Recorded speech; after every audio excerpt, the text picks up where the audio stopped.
neighbor of ours in Hampden who was a poet and a plumber. And my first reaction was, say what? And then I wondered whether she was absolutely one of a kind. I mean, I don't know that I've ever met a poet plumber or a plumber poet or whatever.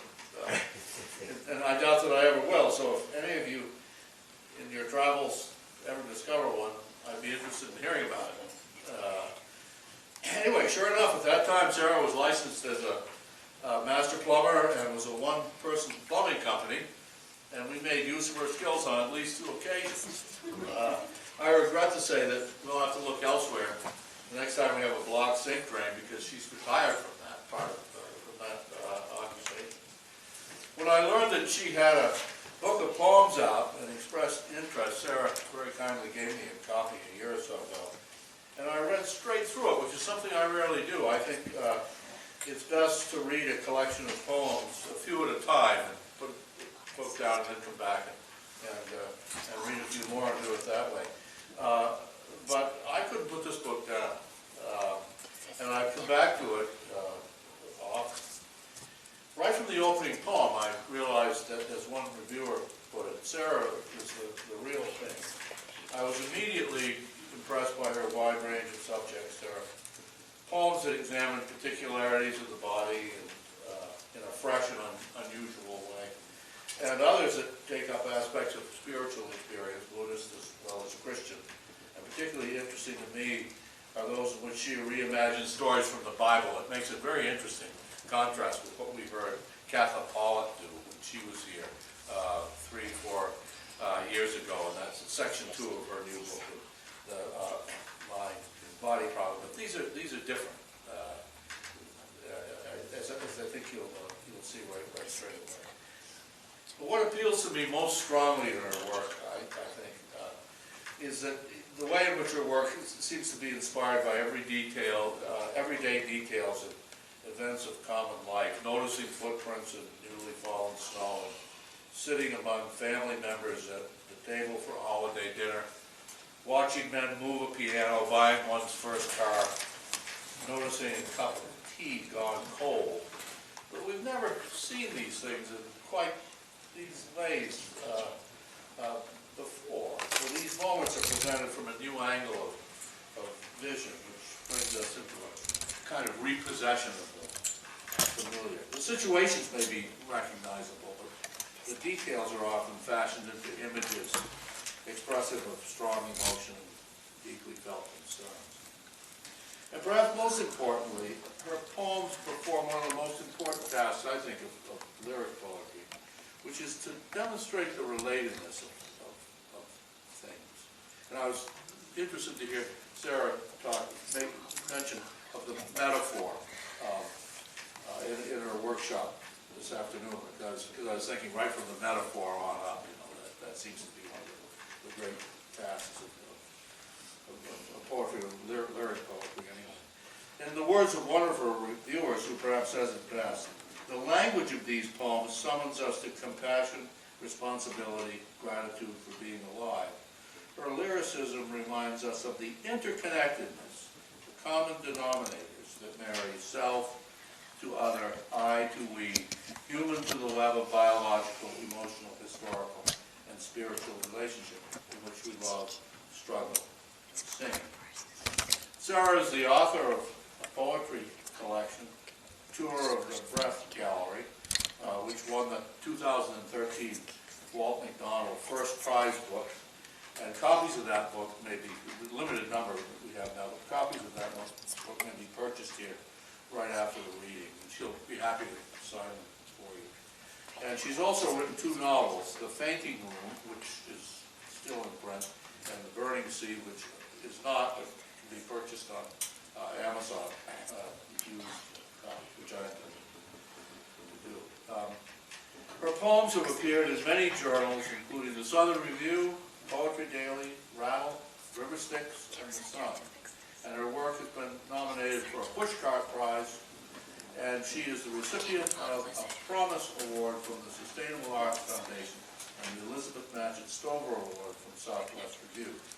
Sarah holds an MFA in creative writing from Warren Wilson College and teaches at Quinnipiac University and the University of Harvard. She's currently poetry editor of the New Haven Review. She gave a great workshop this afternoon, I think. We got just a sample of how well she reads poetry in that workshop, so I think it was quite a treat in store for us tonight. Would you join me now in welcoming Sarah Pemberton?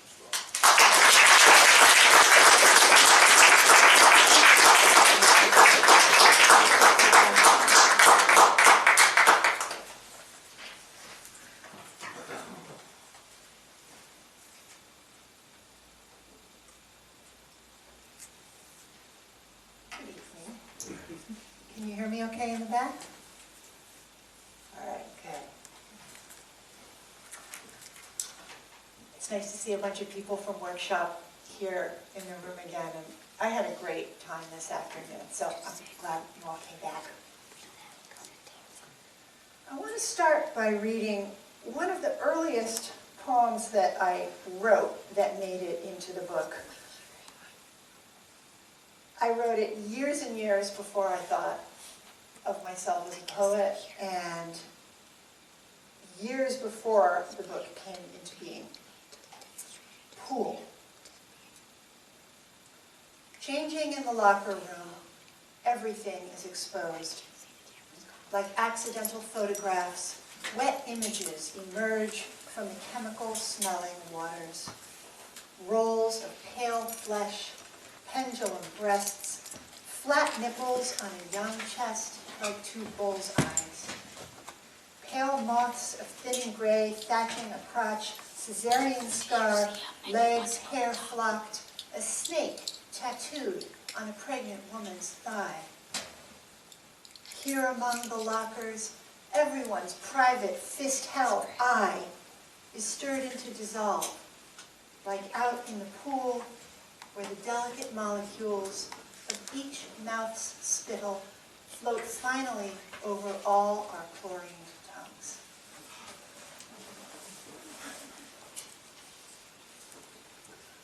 This next poem I'm going to read is an example of ekphrastic poetry.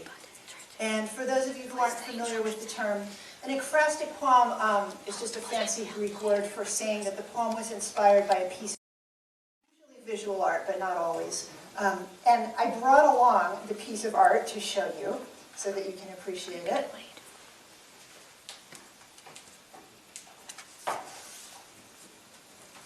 Here it is. Can everybody see that? My daughter was, I think, at about 3 or 4 when I wrote this poem. And those of you who have kids, I'm sure you remember that lovely stage. Child's self-portrait. She is all head. Arms protrude from where her ears would be. Her legs are sticks, extending from the chin in place of a neck. Or you could say, she is all body. Her eyes are huge orbs centered in her chest. The dot that is her nose doubles as her belly button. Her smile is in the abdomen, its appetite, its gut of urges. Her head is her body, and her body is her head. Her mind and heart are not yet separate, not yet able to draw all those fine lines we use to split ourselves. There is no abstraction here. Only a small hand drawing the circle of which she is part, the circle of which she is all.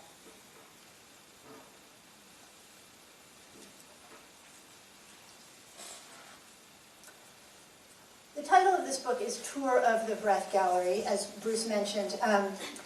We were talking in the workshop this afternoon about revision, and I mentioned that there are some poems that I work on and work on and work on and work on, and they just seem to be going nowhere.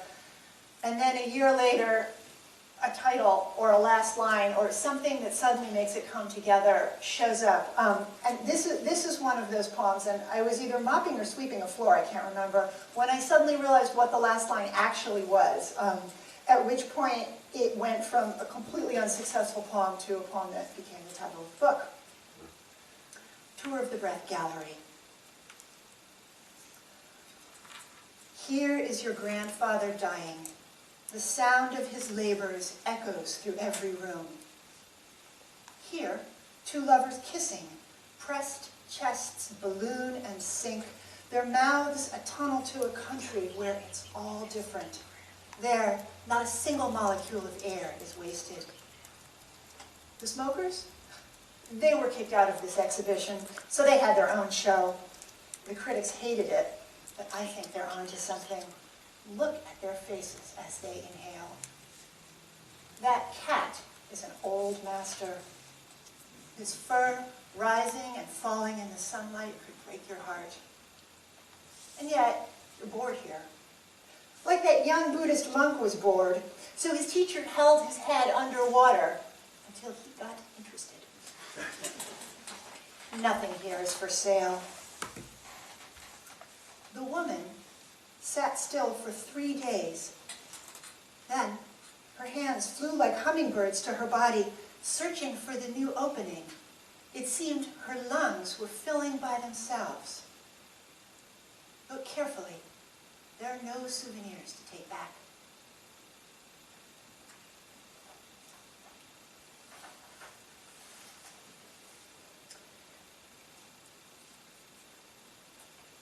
Sometimes a very bad personal experience can be redeemed by turning it into poetry or art.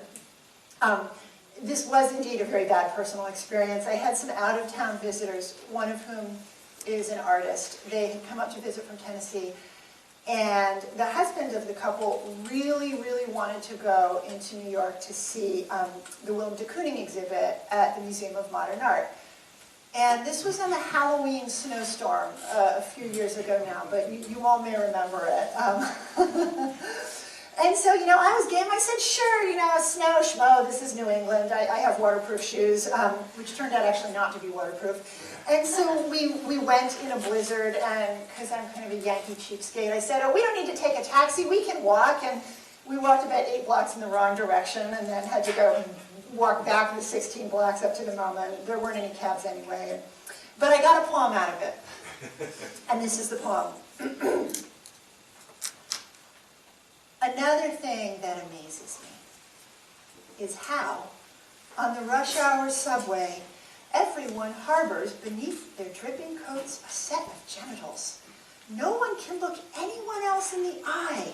So obvious is our nakedness under the clothes.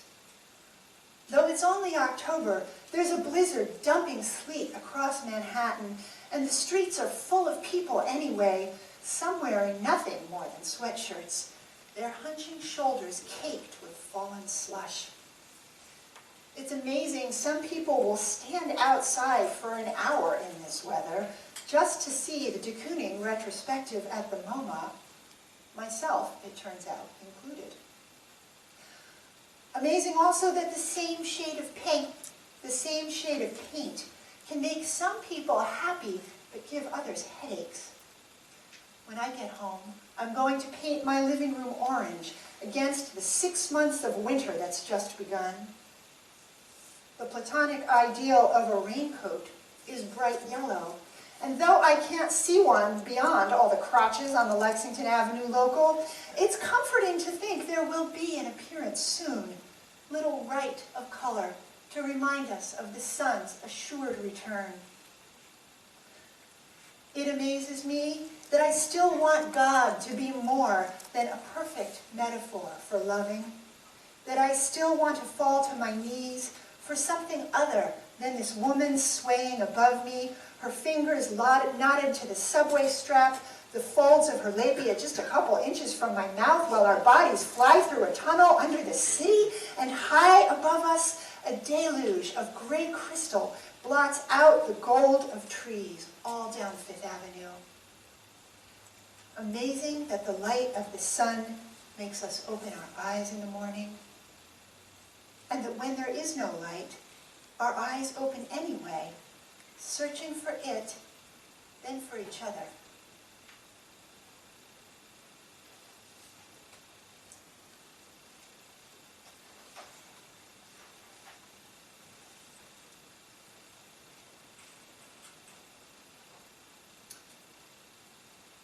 next poem is set partly on a hill in San Francisco called Corona Peak. I don't know if anybody here is from the Bay Area, but if you are, that's your Corona Peak. Well, I'm from California. Okay, it's close enough. It's a big naked hill right in the middle of San Francisco. Long distance. Don't hang up.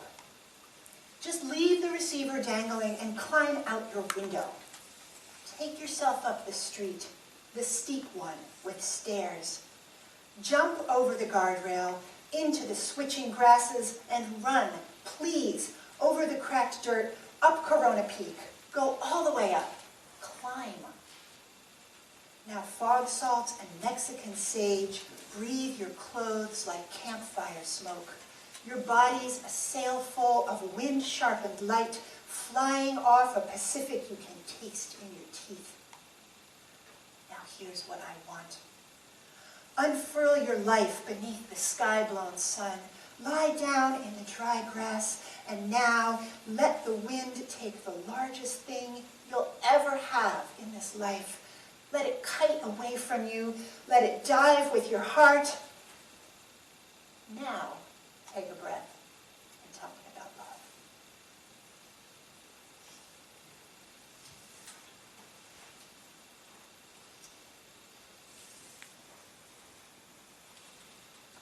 You mentioned in your introduction some of the poems based on reimagined biblical stories, so here's one of them. This is a sonnet called Noah's Wife Writes in the Ship's Log.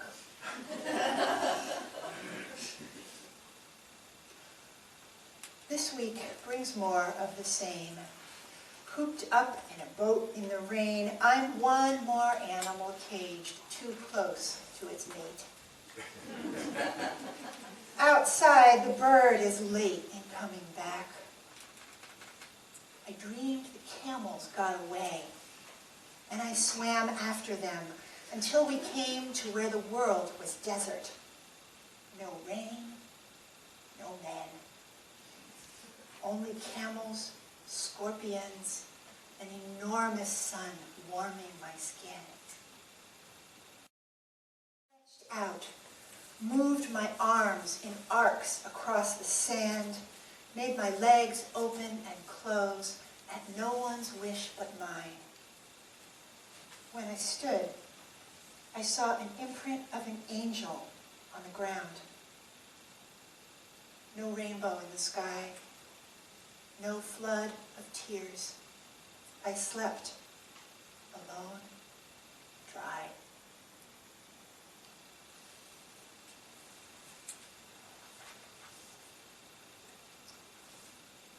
We were also talking this afternoon during the workshop about what to do when you just don't have anything to write about. And I was tearing my hair and gnashing my teeth over some poem that never got finished because I was interrupted by this noise outside the window, and it's this noise like this. And at first I didn't notice it because I was busy at my work, but finally, this kept happening. I got up to see what it was, and lo and behold, that was actually the poem that was going to get written. So here it is. Defenses. This is what it's come to. I am standing on a desk, too spindly to be stood on, leaning out a second-story window, maneuvering a broom onto whose straws I have emptied a jar of cayenne pepper. And spreading this fiery dust across the aluminum flashing, a squirrel has been gnawing through to get into my attic. Then the noise stops.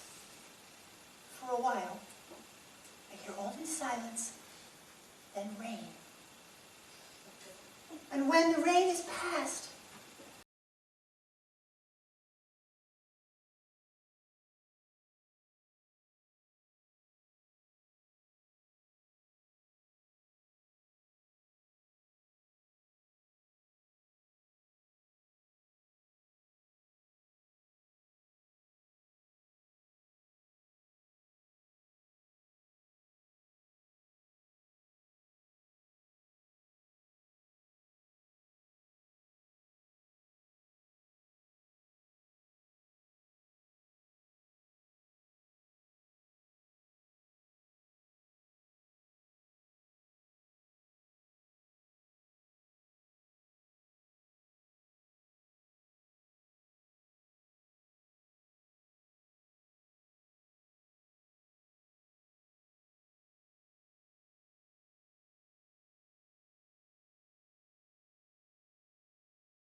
This next poem, I think, goes into the category of poems about daily activities that Bruce mentioned. Fixing a lamp.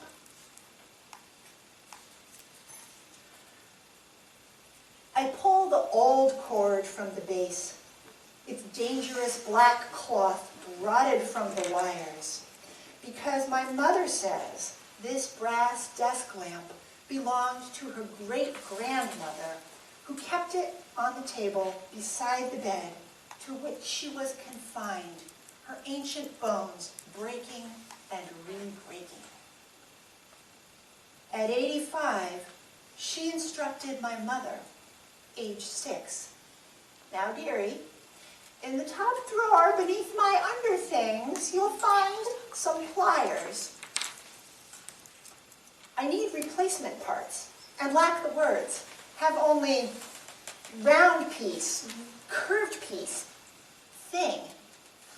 My mother offers me a yellowed manual from 1963, its diagrams intricate as a body. I learn socket shell, harp holder, tube nut. I learn to tie the underwriter's knot, looping the new cord through itself as insurance against fire, electrocution.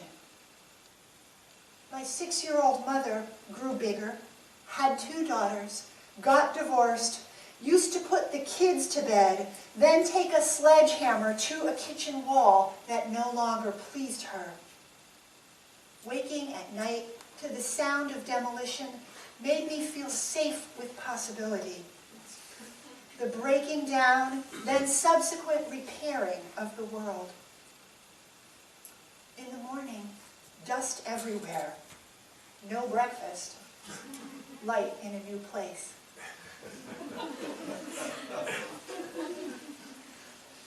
That poem made my mom happy. She became a carpenter when I was growing up. She started on her own walls, and then when she ran out of those, she started charging other people.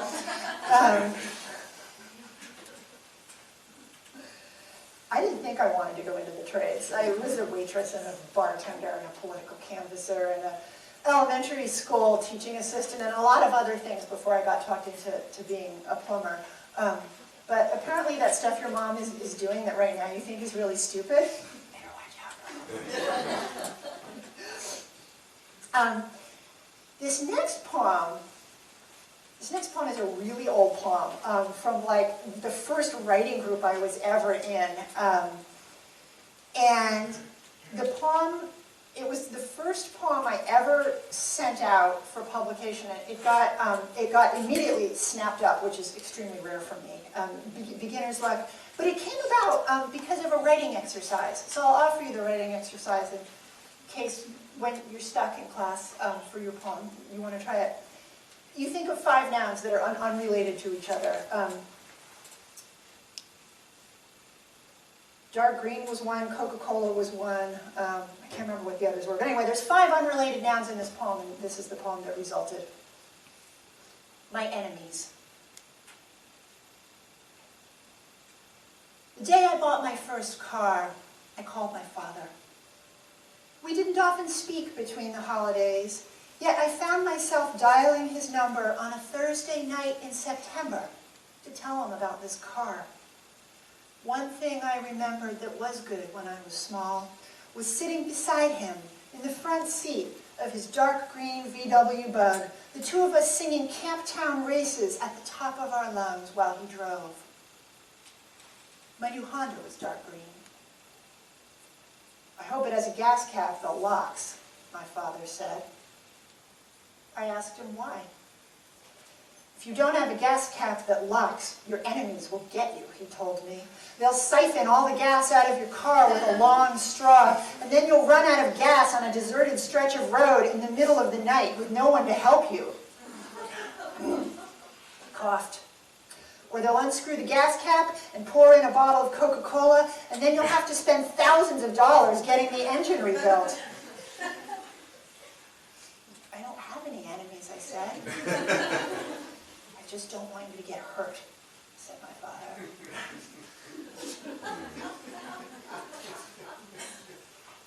I don't think my father liked that poem so much. I didn't ask him.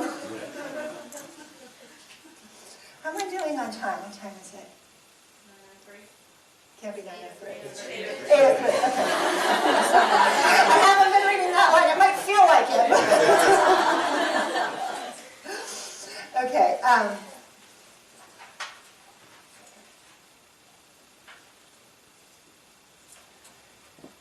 This next poem, I wanted to read it here tonight for the teachers who teach there.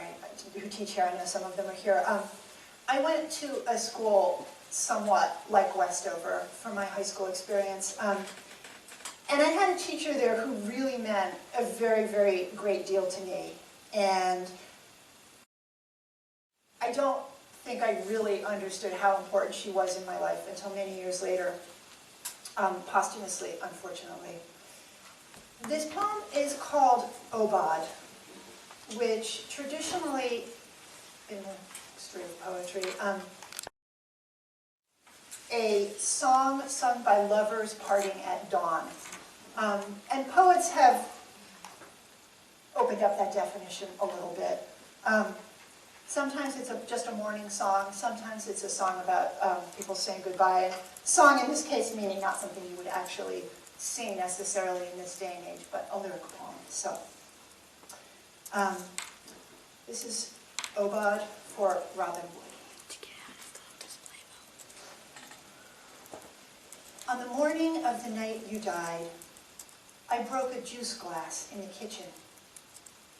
No reason for it, but the smooth thing slipping from my hand, then the clear shards scattered. A grayish February sun glinting on the pieces as I gathered them. Then came evening. Now, a year has passed, the first without you. Today, a pencil rolled beneath the stove, and when I reached to get it back, a sliver of that old glass cut my thumb. So just as I'd done then, I swept, then got on my knees and wiped the floor. As I worked, my hands slowed, feeling yet again how many ways you matter to me, most of which I could not keep hold of while you were alive.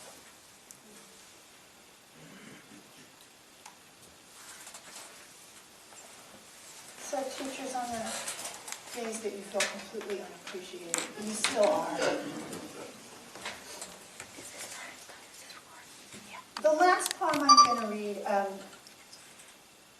is a poem that's an example of one of those poems that I mentioned in workshop, where every once in a while you get a poem that just comes out in 15 minutes and you don't really have to change anything.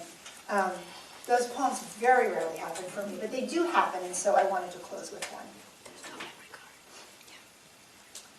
Moving a baby girl.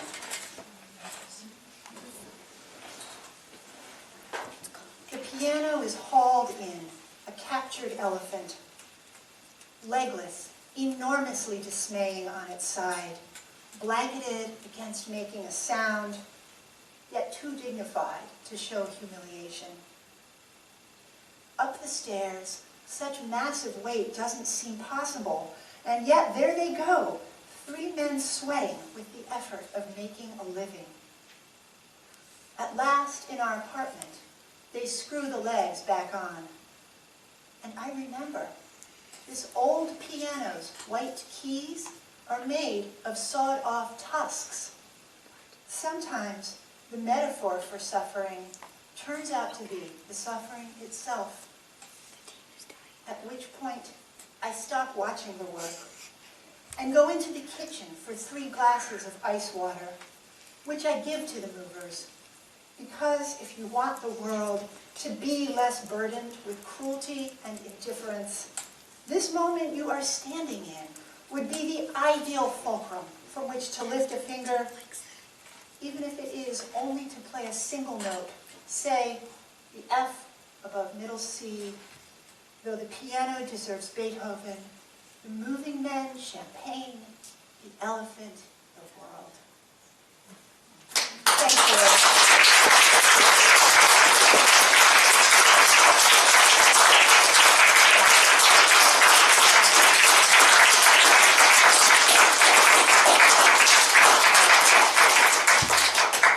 I think we have time for a couple of questions, if anybody has any.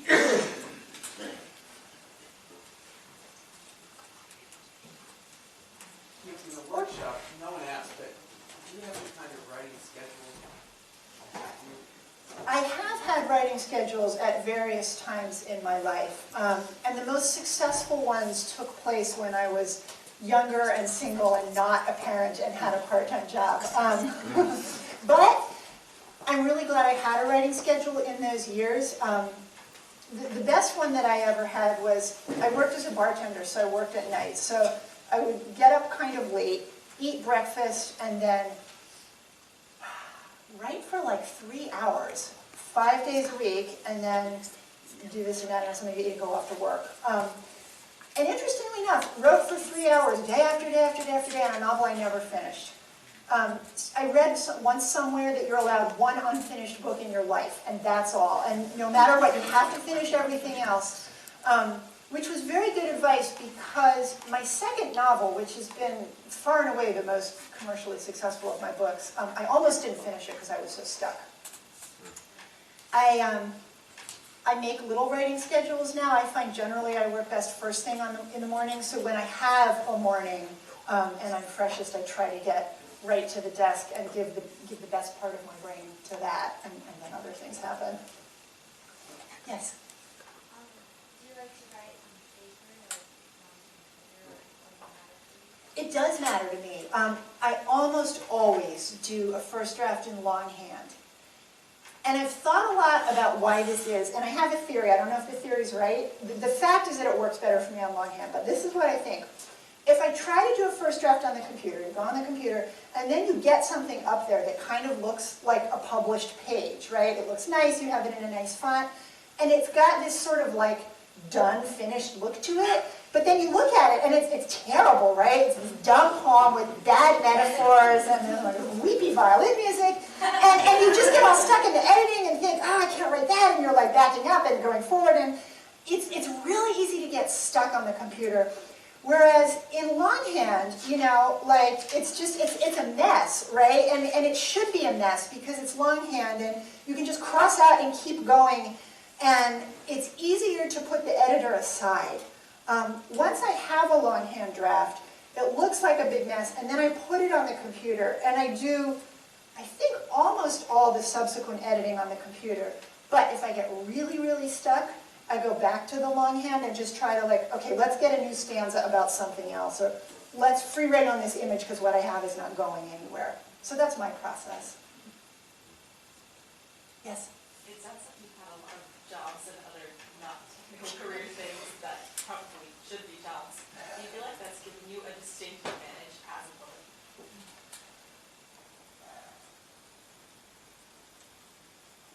I don't think anybody has ever asked me that before, and it surprises me that they haven't, because yes, it totally has. Which is some small compensation for the thousands and thousands of dollars that I haven't made by doing something a little more traditional. Part of what it's given me as a poet is it was really clear to me that the job was just the job, and it wasn't the life's work. Ultimately, my feelings about that changed, but from about age 16 to about age maybe 38, a pretty long time, I was very clear that I had a day job, but I didn't give my all to it, and the thing I really was a writer. And eventually that got kind of isolating, and I wanted more of a sense of community, and I also realized that I liked teaching a lot. And so over about the next 10 years, I applied to graduate school, went to graduate school, finished graduate school, and am now teaching, and I'm teaching creative writing at a university. And it feels like it really does feed my writing process, although I have to be careful to kind of make boundaries around it. But it feeds it because I'm talking about writing and short stories and poetry and being excited about other people getting excited. But I'm not sure that if that was really your question or if it was like, do you get great material out of having been a bartender? And if that was the question, strangely enough, the answer is no. I was a plumber for 17 years and I have 2 plumbing poems. So in that sense, I don't know why, but no, maybe now that I'm not a plumber anymore, suddenly like this whole crop of them will come to the surface or something. But so far the return has been rather poor in terms of material. Yes? Before you started really writing, did you ever have a hunch that you would be like well-known or like a well-known writer? Excuse me while I snicker. And the reason I'm snickering is not because it's a silly question, but because, hunch. Okay, I had dreams that I would be a well-known writer. I think that, people would say things to me like, well, you write very well, but, that's all fine, but, do you really think you could be a novelist? And if they were asking, do you really think you can make a living as a novelist? The answer has so far been no, and that's true of writers who are far more successful than I am. Like if this is my success, there are writers who are this successful who still can't make a living as a novelist. Maybe their novel paid a year of their life, but if the novel took 10 years to write, they need to have another job. And of course there are commercial authors who are exceptions to this rule. So I dreamed that I would, but I think at some point, anybody who is in it for the long haul and anybody who finishes a book and goes through the experience of getting it published, even if it my first book came out, it got some nice reviews, we had a big party, and then nothing happened. It does confer a certain kind of legitimacy on you, but even that, it's not enough to make you want to write the next book. You have to have some other reason, which is that the process itself, whether anybody publishes it or not, has to be something that's really fun, on some level fun. And it doesn't mean there aren't bad days at the desk or that I get really frustrated or I have self-doubt, but there's a part of me that just likes to play with words and see what happens when I put them together. And that's the thing that is really under the hunch about fame and fortune that makes me go forward with it. Maybe one last question? Yes? After you wrote your first poem, what inspired you to continue writing poetry? So my first poem I probably wrote when I was like 5. And it was probably something about like roses and my mom. Okay, so people who were in the workshop, I'm just going to say again this thing that I already said.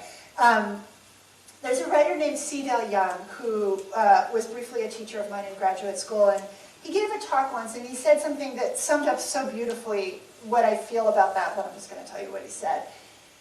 So this is still me talking, I was a bookworm when I was a kid, like a lot of writers, and C.Del Young said, some of us as children loved books so much and grew up loving books so much that eventually we couldn't do anything with that love except write a book ourselves. And big book or single poem, that was what it was for me. I read, and eventually it's like you talk to a baby, you talk to a baby, you talk to a baby, and eventually the baby starts babbling because it wants to talk back. So that's really was the initial inspiration, and I think continues to be the inspiration. It has been really fun for me to spend the afternoon and the evening here with you. Very, very nourishing and wonderful. So thank you so much for having me. It's just been a delight.